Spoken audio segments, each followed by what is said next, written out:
નમસ્કાર મિત્રો, આજના આ ખાસ સેશનમાં તમારું સ્વાગત છે। આજે આપણે એક એવા વિષય પર વાત કરવાના છીએ જે રોજિંદા જીવન સાથે જોડાયેલો હોવા છતાં મોટે ભાગે આપણી નજર બહાર રહે છે, પ્રકાશનો રંગ અને તેની પાછળનું અદ્ભુત ક્વોન્ટમ ફિઝિક્સ। આપણે રોજ સૂર્યપ્રકાશ કે મોબાઈલની સ્ક્રીન જોઈએ છે, પણ ક્યારેય વિચાર્યું છે કે આ પ્રકાશ ખરેખર છે શું, તે કેવી રીતે કામ કરે છે? ચાલો સીધા જ આજના રસપ્રદ વિશ્લેષણમાં કૂદી પડીએ અને ફોટોન એનર્જીના આ રહસ્યોને ઉકેલીએ। તો ચાલો સૌથી પહેલાં આના પર વિચાર કરીએ। શું તમે જાણો છો કે પ્રકાશના અલગ અલગ રંગોમાં ખરેખર અલગ અલગ પાવર છુપાયેલો હોય છે? હા, બિલકુલ। આપણે જ્યારે લાલ, વાદળી કે લીલા રંગને જોઈએ છીએ ત્યારે આપણને માત્રેની સુંદરતા દેખાય છે, ખરું ને? પણ ભૌતિક વિજ્ઞાનની નજરે જોઈએ તો આ દરેક રંગ પોતાની સાથે એક ચોક્કસ માત્રામાં ઊર્જા એટલે કે પાવર લઈને આવે છે। આ કોઈ આંખોનો ભ્રમ નથી, પણ એકદમ નક્કર વાસ્તવિકતા છે। છે ને એકદમ રોમાંચક વિચાર કે આપણી આસપાસના રંગો હકીકતમાં શક્તિના અલગ અલગ સ્તરો છે। હવે આ પાવરનો તફાવત ક્યાંથી આવે છે એ સમજવા માટે આપણે થોડુંક બેઝિક્સ યાદ કરી લઈએ। પ્રકાશ ખરેખર ઇલેક્ટ્રોમેગ્નેટિક વેવ એટલે કે વિદ્યુત ચુંબકીય તરંગ તરીકે મુસાફરી કરે છે। જરા વિચારો, પાણીમાં પથ્થર નાખીએ અને જે રીતે લહેરો બને છે ને, બસ એવું જ કંઈક। હવે આમાં તરંગ લંબાઈ યાને કે વેવલેન્થ શું છે? તો જુઓ, આ બે સળંગ તરંગોની ટોચ વચ્ચેનું અંતર છે। વિજ્ઞાનમાં તેને ગ્રીક અક્ષર લેમ્ડા યાને કે લેમ્બોડા દ્વારા દર્શાવવામાં આવે છે। આ નાનકડું અંતર જ એ નક્કી કરે છે કે પ્રકાશનો રંગ કયો હશે અને તેમાં કેટલી ઊર્જા હશે। હવે આ વસ્તુને ગાણિતિક રીતે સમજવા માટે આ સૂત્ર જુઓ, જે ખરેખર ખૂબ જ રસપ્રદ છે। આ છે પ્લેન્કનું સૂત્ર, EPH=hc/λ। આ એક નાનકડું સમીકરણ આખા બ્રહ્માંડના એક બહુ મોટા નિયમને સમજાવે છે।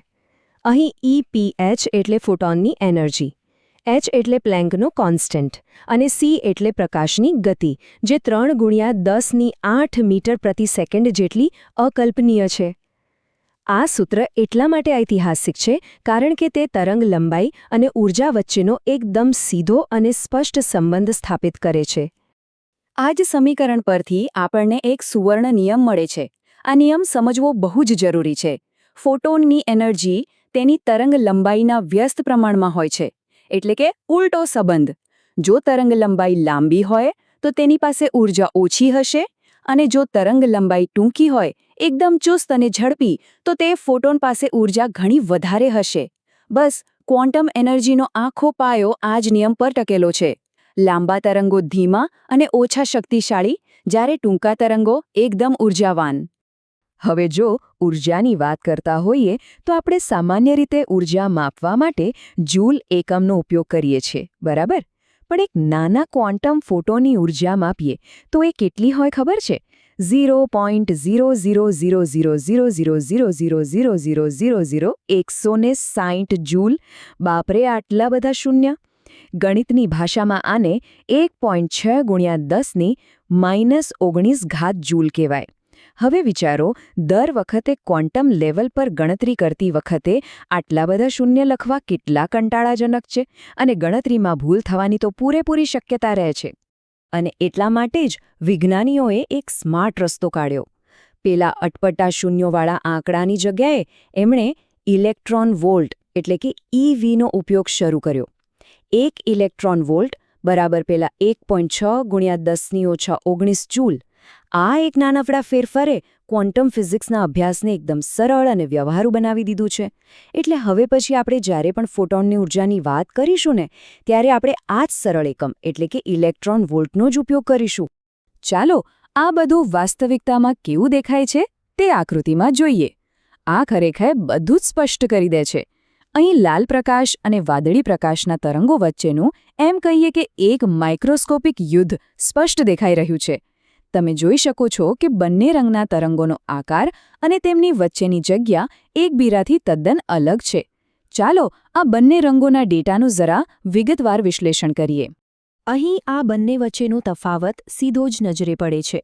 એક તરફ છે લાલ પ્રકાશ, જેની તરંગ લંબાઈ 700 નેનોમીટર છે, પણ તેની ઊર્જા માત્ર 1.8 EV છે। બીજી તરફ છે વાદળી પ્રકાશ, જેની તરંગ લંબાઈ માત્ર 420 નેનોમીટર છે, પણ ઊર્જા જુઓ, જબરદસ્ત 3.0 EV. આ કોઈ નાનો સૂનો તફાવત નથી. આ આંકડા જ સાબિત કરે છે કે પેલો સુવર્ણ નિયમ કેવી રીતે કામ કરે છે. તરંગ લંબાઈ જેટલી મોટી, ઊર્જા તેટલી જ ઓછી. જરા લાલ પ્રકાશ પર ફોકસ કરીએ. લાલ પ્રકાશને તમે એકદમ શાંત અને આળસુ મોજા તરીકે કલ્પી શકો છો. એની તરંગ લંબાઈ 700 નેનોમીટર જેટલી લાંબી છે. આ લાંબા અને નરમ તરંગોને કારણે તે ધીમે ધીમે આગળ વધે છે અને આપણા વ્યસ્ત પ્રમાણના નિયમ મુજબ આ લાંબી તરંગલંબાઈને કારણે લાલ પ્રકાશનો દરેક ફોટોન પોતાની સાથે પ્રમાણમાં ઘણી ઓછી ઊર્જા લઈને આવે છે. માત્ર 1.8 ઇલેક્ટ્રોન વોલ્ટ. એ નરમ છે અને તેથી જ એની અસર પણ પ્રમાણમાં ઓછી હોય છે. હવે એની સામે વાદળી પ્રકાશને જુઓ. આ લાલ કરતાં બિલકુલ ઉલટા સ્વભાવનો છે. એની તરંગલંબાઈ માત્ર 420 નેનોમીટર છે. એના તરંગો ખૂબ જ ટૂંકા અને એકદમ ચુસ્ત રીતે સંકોચાયેલા હોય છે, જાણે દબાવેલી સ્પ્રિંગ. આ ટૂંકા અંતરને કારણે વાદળી પ્રકાશનો દરેક ફોટોન ખૂબ જ જોરદાર પંચ મારે છે. તે 3.0 ઇલેક્ટ્રોન વોલ્ટ જેટલી ઊંચી ઊર્જા ધરાવે છે. લાલ પ્રકાશની સરખામણીમાં આ લગભગ બમણી ઊર્જા છે. હવે આ બધું ફક્ત ચોપડીઓ પૂરતું સીમિત નથી રાખવું. ચલો આ ક્વોન્ટમ વિજ્ઞાનને લેબોરેટરીમાંથી બહાર કાઢીને રિયલ વર્લ્ડમાં લાવીએ. કલ્પના કરો કે આપણે ભવિષ્યની એક ચોક્કસ ક્ષણમાં છીએ, જ્યાં આપણને ટેકનોલોજી અને કુદરત બંનેનો જાદુ લાઈવ જોવા મળશે. ચાલો અત્યારે જ ભરૂચમાં બહાર જઈએ. 22 મે 2026ના રોજ સાંજે લગભગ 5:40 વાગ્યા છે. મોડી બપોરનો સૂર્ય આપણી સોલાર પેનલ પર ચમકી રહ્યો છે. પરંતુ તે સફેદ સૂર્યપ્રકાશ ખરેખર આ તમામ જુદા જુદા રંગના ફોટોનનો વરસાદ છે જે નીચે વરસી રહ્યો છે. આ પેનલ પર માત્ર અજવાળું નથી પડી રહ્યું, પણ અલગ અલગ પાવર લેવલ ધરાવતા અબજો ક્વોન્ટમ કણોનો એક અદૃશ્ય વરસાદ સતત વરસી રહ્યો છે. હવે આ વરસાદની અસર ધ્યાનથી જુઓ. જ્યારે અત્યારે એક વાદળી ફોટોન તમારી સોલાર પેનલ સાથે અથડાય છે, ત્યારે તે 3.0 EVની ઉચ્ચ ઊર્જા સાથે તેની સાથે ટકરાય છે. પરંતુ જ્યારે લાલ ફોટોન અથડાય છે, ત્યારે તે માત્ર 1.8 EVની નરમ ઊર્જા જ આપે છે. વાદળી ફોટોન એટલી શક્તિથી અથડાય છે કે પેનલના ઇલેક્ટ્રોન તરત જ મુક્ત થઈને વહેવા લાગે છે, જ્યારે લાલ ફોટોનની અસર હળવી હોય છે. તેથી અહીં સૌથી મહત્વનો મુદ્દો એ છે કે આનો અર્થ એ છે કે તમારી છત પર પડતા પ્રકાશનો ચોક્કસ રંગ તમારી સોલાર પેનલ કેટલી ક્વોન્ટમ ઊર્જા શોષી શકે છે અને વીજળીમાં ફેરવી શકે છે તેને સીધું નિયંત્રિત કરે છે. આપણું આખું પાવર ગ્રીડ અને ઘરમાં ચાલતા ઉપકરણો આ બધું જ માઇક્રોસ્કોપિક સ્તરે પ્રકાશના આ જ રંગો અને તેમની ઊર્જા દ્વારા સંચાલિત થાય છે. છે ને કમાલની વાત? આજે આપણે જોયું કે કેવી રીતે પ્રકાશના એક નાનકડા કિરણમાં આટલું મોટું વિજ્ઞાન છુપાયેલું છે.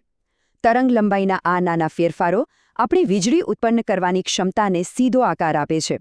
પણ વિચારવા જેવી વાત એ છે કે આ અદૃશ્ય ક્વોન્ટમ વિશ્વ, જેને આપણે નરી આંખે જોઈ પણ નથી શકતા, તે આપણા મેક્રોસ્કોપિક ઊર્જા ભવિષ્યને અને આપણી ટેકનોલોજીને બીજું કેવી રીતે નિયંત્રિત કરે છે, આના પર ચોક્કસથી વિચાર કરજો. આજ માટે આટલું જ. મળીએ એક નવા અને રસપ્રદ વિશ્લેષણ સાથે.